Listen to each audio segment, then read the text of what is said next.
Hello, everyone. Welcome back. I am Christine Dixon of The Ordinary Sacred, and today I am going to do something a little bit different and special. Someone asked me about a week ago if I could lead a group on working with parts around parts that get activated around the abuse of power.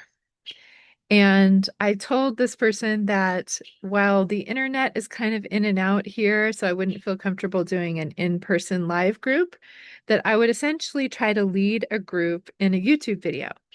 So I'm going to lead this kind of like we're all here together, and this is a kind of support group or exploration group around our parts, and just going to focus on this topic of abuse of power. And when this person wrote this email to me, I immediately the first thing that came to my mind was the whole Epstein abuse of power. And I recently, not too long ago, watched the documentary about it and just had so many parts that were active around it. And I thought this is a great exercise, right? To get to know what does it look like to actually not just be aware that the parts are active and our nervous systems are going crazy and we're feeling anger and sadness and helplessness and all these things, but can we go in and really, because whenever we're upset about something out here, what we do in IFS is that YOU turn, right? And we come inside and we really listen to the parts of us that are activated because there can be all kinds of different parts with different perspectives and saying different things. And before we do the exercise together to get to know whatever parts are active for us around this topic, there's a part of me that wants to say, um, I have parts who are frustrated that this has become politicized, right? That, like most things these days, especially in the United States, there's a very us and them, black or white polarization. And I have parts that feel like this is not political whatsoever. Like, why can't we all come together and agree to keep people accountable to not harm anyone, let alone children? Um, so it's not about, in the title, I think I'm going to write lots of different names of, the abuses of power that we've seen. And it doesn't mean that we're only holding accountable the elites and the powerful, but I think that as we collectively come together and say this kind of behavior is not okay with us, in the people who are visible up here, then it also sends a message because this is happening every day in our own homes and churches and communities. And so it's not an either or, it's a both and, right? And as we explore our parts around these public figures, we will be able to see our own parts who have been abused and taken advantage of by those in power over us. Spoiler alerts. So, um, this exercise is for anyone and everyone. And, especially if you have noticed that you have activated parts around, whether it's the Epstein trials, whether it's Trump or uh, Diddy or Weinstein or Bill Cosby, Bill Clinton, right? Just anyone and everyone, or maybe it's someone in your own community, in your church community, in your family, right? People who've been abused by power. And I know that a lot of these are examples of sexual abuse. It doesn't necessarily have to be that. So you can think of your own, whatever comes to your mind when you think of abuses of power, and whether that's in government, religion, your own family. Um, what I want to invite you to do, so now we're going to enter into this exercise. And the first thing I always invite you to do is kind of look around you and just make sure that you're safe and you are in a space of privacy and comfort, that your body feels safe. And if you don't, please do whatever you can to support that. Okay, and then we can take a breath and kind of settle and extend our exhale for a moment, just letting our body know we are safe in this moment. Because a lot of times when our parts get activated around this, they're remembering moments when they weren't safe. And so our body can get activated. So we want to just keep updating our system that in this moment, our bodies are safe.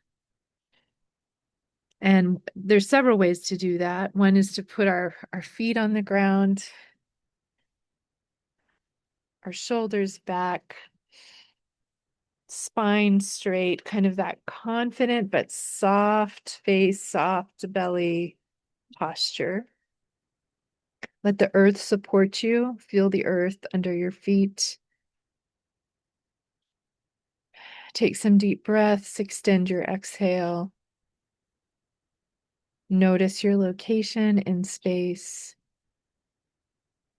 And you might want to just focus on your breath for a few breaths, the in and the out, the natural breathing that your body does, if that feels good to you. Sometimes parts get panicked focusing on the breath, so you don't have to do that. Or you might just imagine the in and out breath coming in and out of your heart space. And you might even just bring to mind a little bit of Tonglen that we did in a couple videos before, where we're breathing in the suffering of our own parts of the world, of victims around the world who've been oppressed and abused, bringing it in and breathing out compassion, alchemizing that suffering into compassion. Okay. So now what I invite you to do, you can use a paper and pen if you want to. That's very supportive to my system. But for some people, it's not. If you just want to do the exercise and write down things later, you can do that. If you are writing things down, I call this a parts meeting, a roundtable parts discussion. Um, and you can draw a circle in the middle of your paper and write the topic, because this is what we're going to focus on. So I wrote abuse of power in the center of my circle. And then as you focus on this, and for me, it does help to kind of close my eyes and uh, just take out distractions, visual distractions. So I'm focusing on this topic and maybe allowing whatever's coming to my mind: Epstein, Trump, Clinton, Cosby, Weinstein, Diddy, on and on and on. Uh, Priests and pastors and patriarchy and the wealthy paying off, bribes and threats. And, I can feel, as I'm focusing on this, I feel my body, my nervous system kind of ramping up. So what I invite you to do first is, as you focus on this topic, and you can focus on one of those abuses of power or just kind of a collection, first notice what happens in your body. How does your body respond? Notice where you feel it. And you can pay special attention if you want to your core, basically your bottom 5 chakras, right? From your throat, your chest, your solar plexus, your belly, your pelvic floor. You can also focus on other areas as well. Like if you have clenching in your hands or feet, or any kind of muscle tension anywhere, shoulders. Just notice how your body responds when you focus on this topic. And there is no right or wrong way for your body to respond. You're just noticing it. There's no judging it. There's no fixing it. We're just observing it with curiosity. And so you might, if you're writing on the paper, you might write on your paper what you notice happening in your body. And I'm specifically starting with the body because we often notice the thoughts in our heads first. But we want to drop into our body and really feel our body's response. Notice it, maybe write it down. And at any point you need more time, you can always pause the video. And since I'm running this kind of like a workshop, I invite you at this point, if you'd like, you don't ever have to do anything, but if you'd like to kind of be in community around this, go ahead and put whatever you notice in your body in the comment section.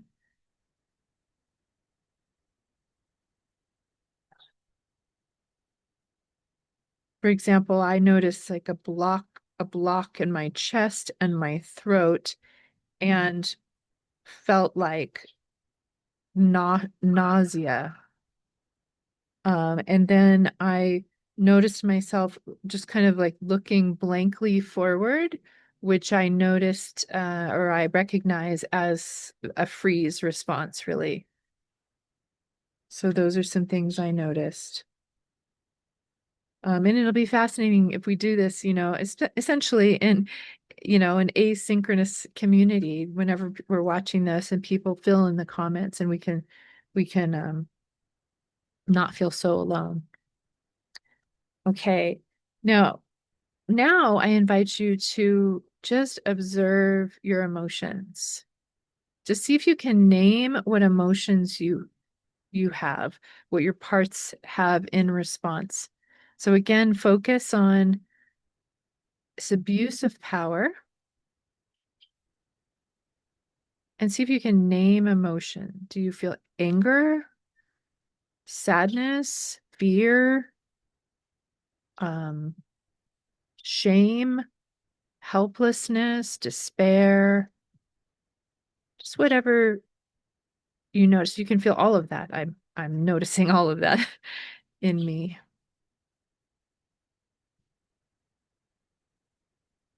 And just let like one or two words come up about what the feelings in your body, like what are the emotions that they're feeling? What are they expressing? Um, and again, you can write that on your paper. This is evidence of parts who are having activation around this. And if you're willing, name the emotions of the parts, what they're feeling around this topic in the comments.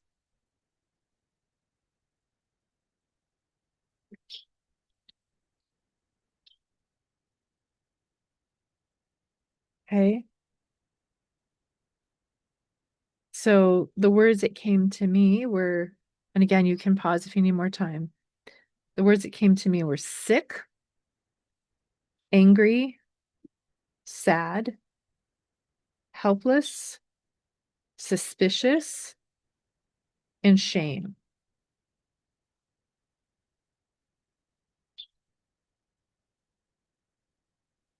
Okay. And then finally, now we can kind of see if any parts want to give voice to their opinions about this. And again, this is where we're kind of inviting our thinking, analyzing parts or just reactive parts that are verbal to come in. And so you don't need to make anything up. You can just receive.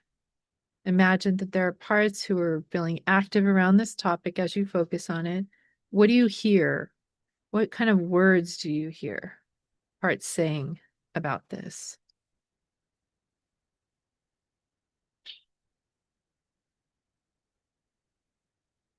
Again, you can pause and take more time if you want to really listen. But I invite you to write down whatever you hear your parts saying.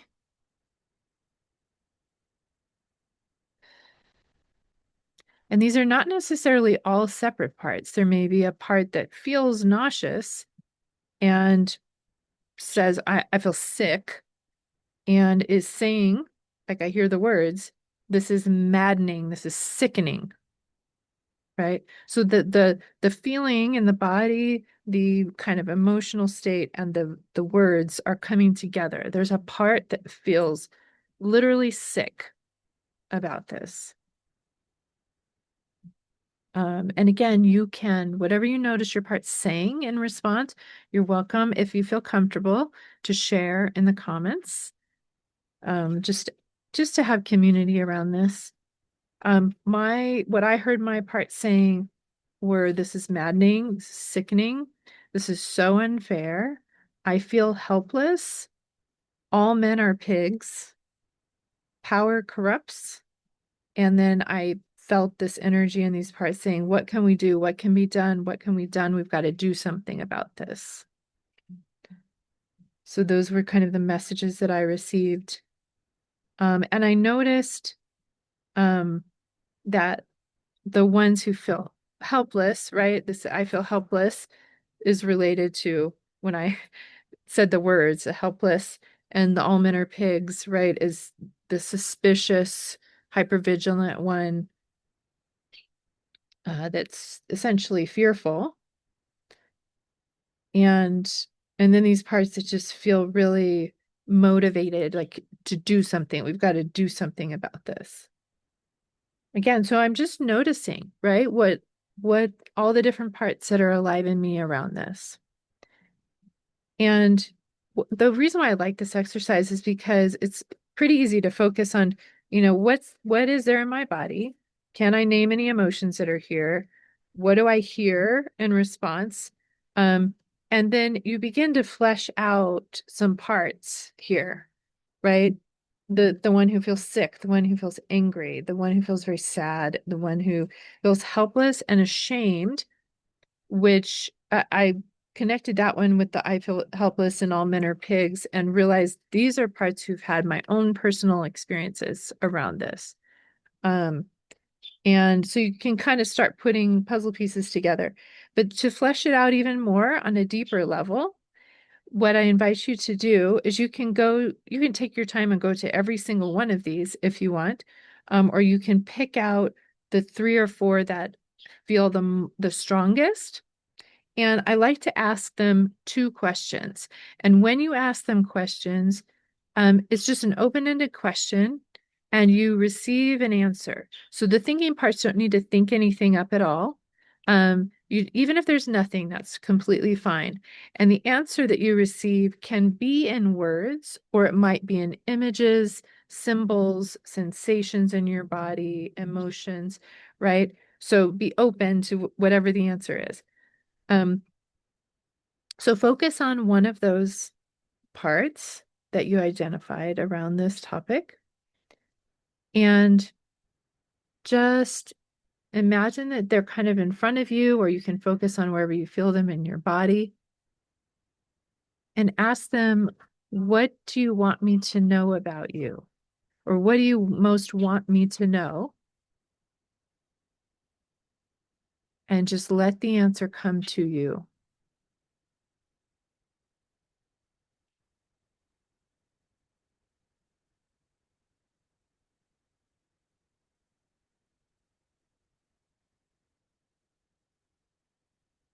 Again, you can always pause if you need more time. What do you want me to know? And the second question is, what do you most need from me?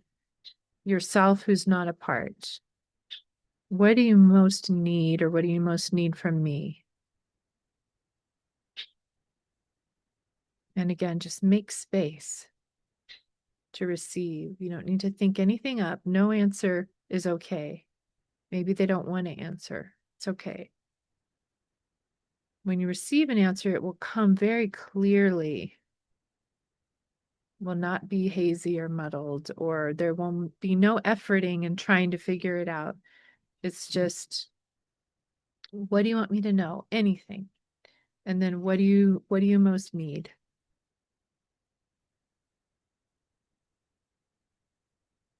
And then I'm going to invite you to do that for 2 or 3 more of the parts, or however many you'd like.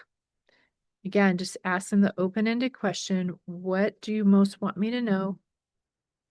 And then what do you most need? And just receive. This is where a lot of insight will come. So go ahead and pause and do that with a couple more parts if you'd like. And if you're willing, share in the chat what your parts are saying they want you to know and what they need.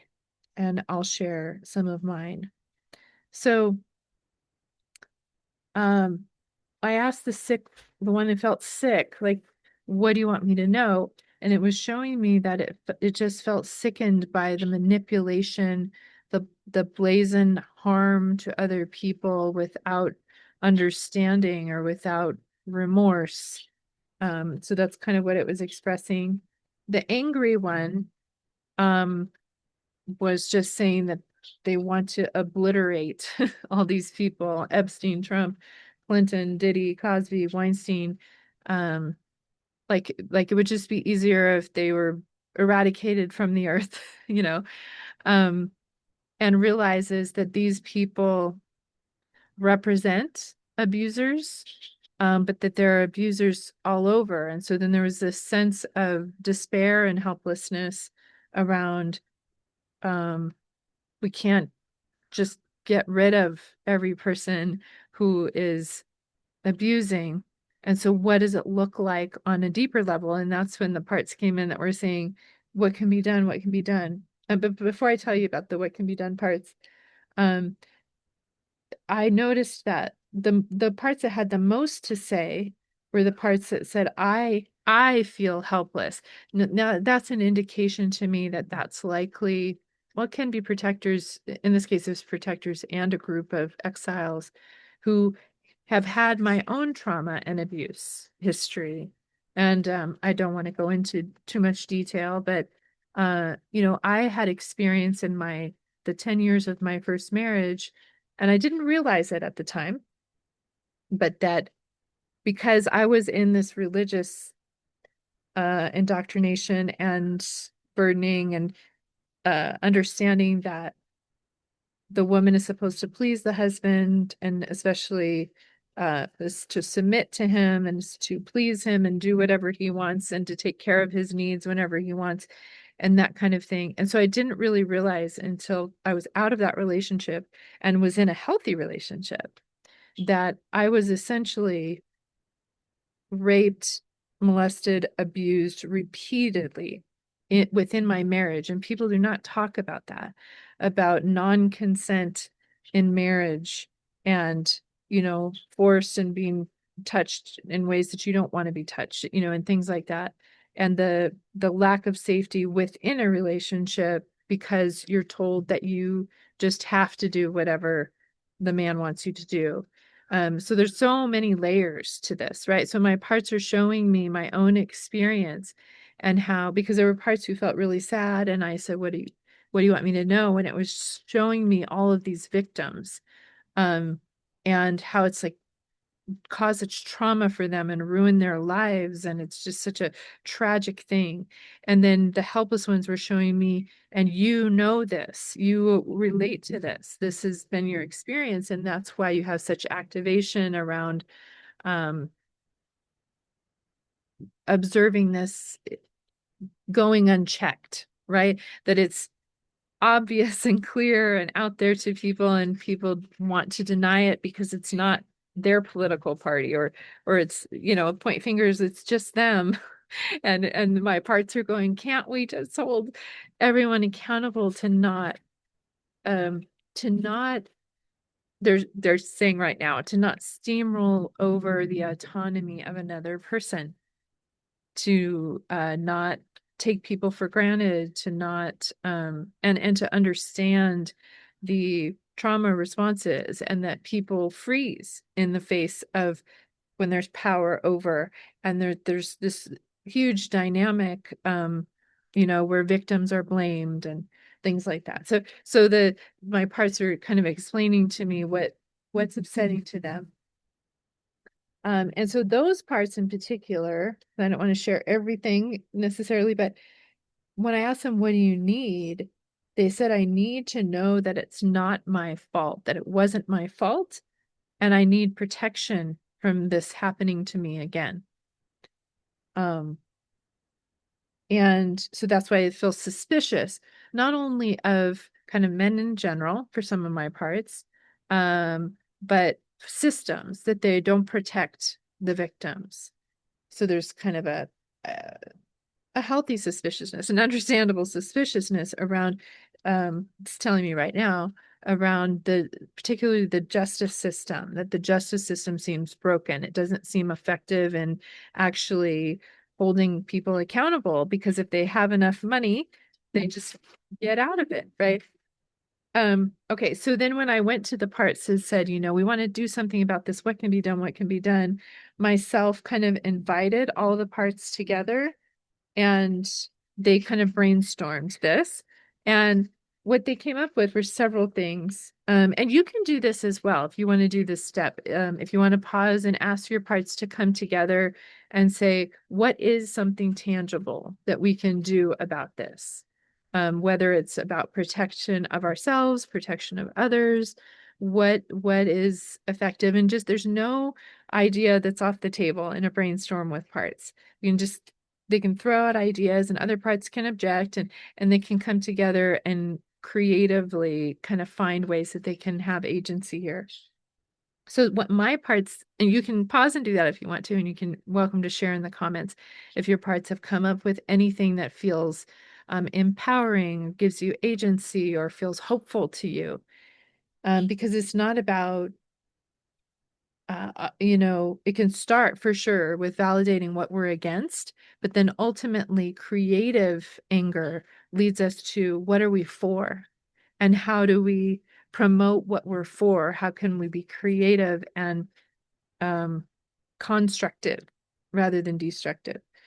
Okay, so what my part said was they reminded me of the Me Too movement, which I believe started with Weinstein and actresses and models and things who had been abused, sexually abused, because back in the 80s and 90s and early 2000s, it was just understood. That's how the industry is. That's what you have to do. You have to sleep with people to get ahead. You have to compromise your safety, your body, for women and men too, who were when there was a power imbalance. And so calling this out first on this elite level, right? Calling out Weinstein and Clinton back in the day, and Cosby and stuff, shined a light on we're not going to accept this anymore. And as more and more people started coming out and telling their experiences, that encouraged more victims to come out and name it, right? And then people started doing hashtag Me Too all over the place.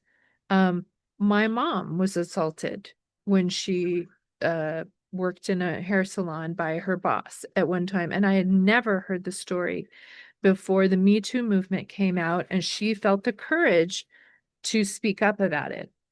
So many people were holding this shame, like the victims were holding the shame until the Me Too movement came and they were allowed to have voice. And that felt inspiring to my system. And then other parts were like, yeah, but then the Me Too movement got shut down and ridiculed for different things. And then a part reminded me of not too long ago in France, Giselle Pellicotte, whose husband and 80 plus men abused her while she was drugged. And she wanted to have an open court case with media there and everything because she wanted to transfer the shame from herself, the victim, to the perpetrators. She wanted them to be seen. She wanted them to hold the shame. And my parts, when they were thinking about this, felt hopeful around that this is something as a collective of victims, like if we the shame has been misplaced on the victims. I remember hearing stories of Epstein's victims where they didn't say anything for many, many, many, many years, decades, because they believed they were the only one, and they believed that it was their fault.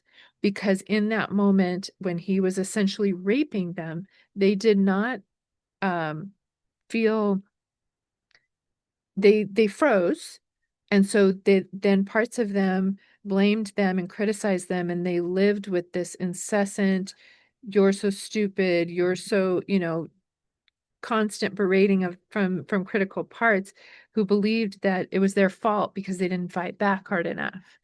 And so they held this responsibility and this shame for all those decades until, and so my parts were also saying that another thing that is done and can continue to be done is essentially this exposure through, you know, the documentaries that come out, right, where people are telling their stories and the public can hear their stories so that people don't feel alone anymore, right?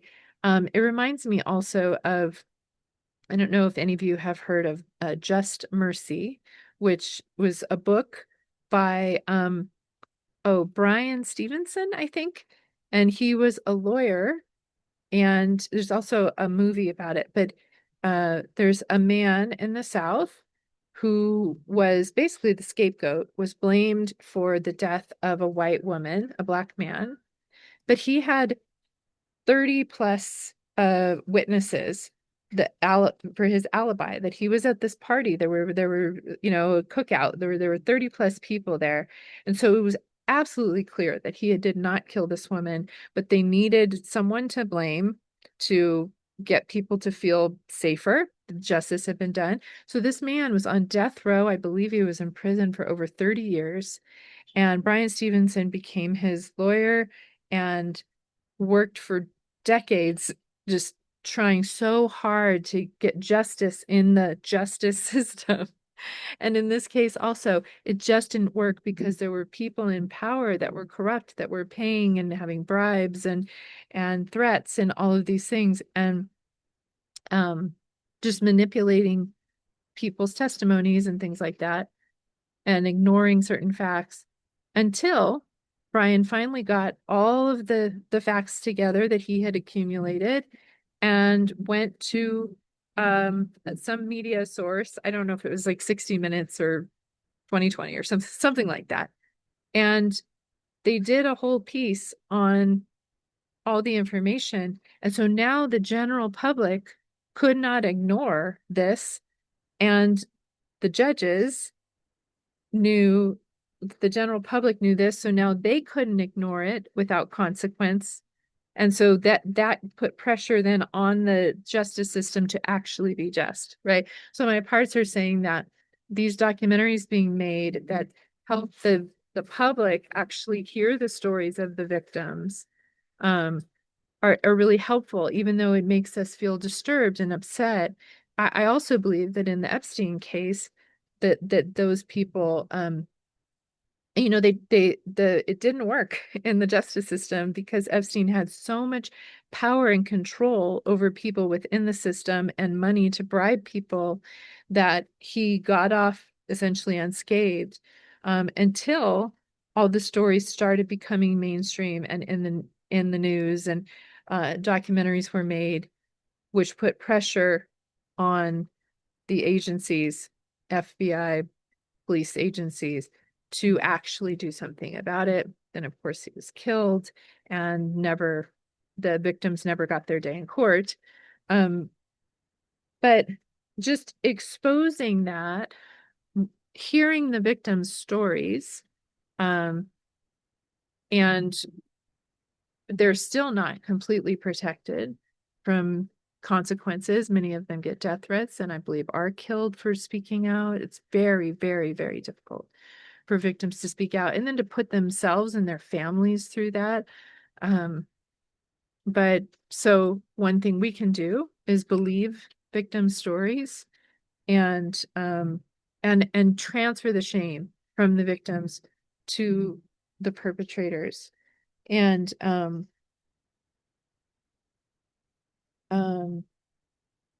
and then the other thing that my parts were saying was also just this education helps the victims no longer have to carry the shame and not have to feel alone, not have to take responsibility and feel like it was their fault for freezing in that moment, or many moments, or, trying to survive in certain ways. And then the final thing that my system also talked about was, even if we can protect ourselves from the perpetrators and we can put the shame back on them and all of those things, that at a deeper root to heal this issue is to heal the perpetrators. Not that they will necessarily want to, but it's to heal in all of us. And we really only have responsibility for ourselves, but to heal the parts of us that are so wounded and have been abused that they could potentially then pass on that abuse to other people in whatever form it is. That as each of us heals the pain and the ways that our parts, protect that pain, sometimes by harming other people, right? That as each of us does that inner work, and I have this idealistic part that's like, you know, maybe someday Trump could heal all of his deep wounds and would no longer be uh, narcissistic or a womanizer or, you know, and or all these other oppressors. But of course, that's up to them whether they do that. And really, all we can do is our part by what we're doing here, what we're doing in this exercise, right? Which is to really pay attention to the pain and the wounds that are inside of us and to listen to what they want us to know, to witness from a curious and compassionate space, and what they need us to do to help them. And just giving them all voice, right? So that they don't end up coming out sideways or harming anyone else. And eventually, as we each choose to do that, the world would be a much, much, much different place. Um, and I'm convinced that all of these people who are oppressing people have been abused and have been oppressed. There's no doubt in my mind that they have also been victims. That does not justify by any means what they're doing. They are responsible for themselves. But ultimately, this kind of thing is generational. It's passed on and on and on. And so as people can heal and stop those generational burdens and curses, that's really the only way, I think, is from the bottom to heal the roots. And we can't make that happen for other people, but we can do that for ourselves. So I hope you appreciated this exercise. You might spend a few moments just really thanking any parts that reveal themselves to you. If your nervous system does feel activated, I invite you to just imagine that you are surrounded by an orb of light that feels warm or cool, whatever feels more soothing to your system, and that you are held, you are rocked in unconditional love. That even though these kinds of terrible, awful things are true in this world, that the ultimate reality is that you are held, and all of us are held in love. And just allow yourself, like you can see I'm kind of rocking, just kind of soothing those parts and letting them know, like, I am here for you and I love you. I will listen to you. There's no upset or emotion that you can have that would be too big for me. And this, what we're doing now, really is the way forward. And we can do this with any topic that activates our system.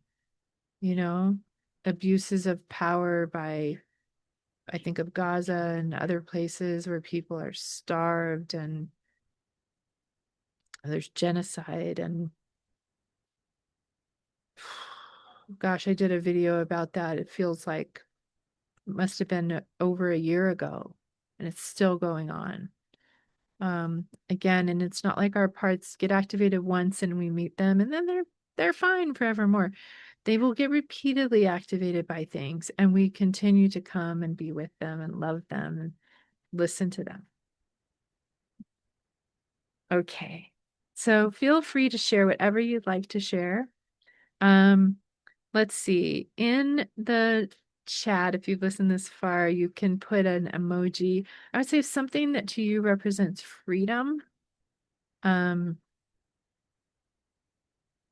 and so that could be this, or it could be a bird, or it could be a wave, like water, whatever represents freedom to you. You can put that in the chat.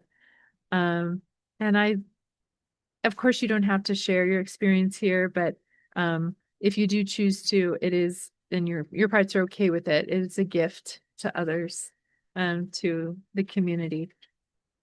Okay. I look forward to seeing you again next time. Be kind to yourselves and to all your parts until we meet again.